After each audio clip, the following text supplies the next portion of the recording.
Okay, Assalamualaikum. Malam ni kita ada 15 biji kemah untuk siapkan kemah repair daripada sekolah kita dapat job. Jom kita tengok. Okay, untuk kemah yang ni kemah auto Kemah auto yang jenis payung. Okay, saya tunjuk dulu. Ni frame asal. Ni frame asal. So kita tukar kepada manual. Ni sebiji. Kemah yang sama.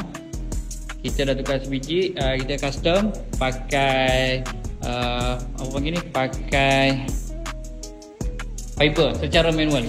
Kita tengah custom di sini ikut dia punya size dan ukuran. Okay, alright. So untuk korang yang ada masalah kemah untuk repair, masalah jahit ke apa, terkoyak ke, nak tukar fiber apa semua, boleh datang ke Out of Concept.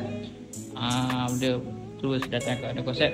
Nanti kita akan bantu. Kita akan cuba selesaikan sama ada kita akan bagi dulu solution.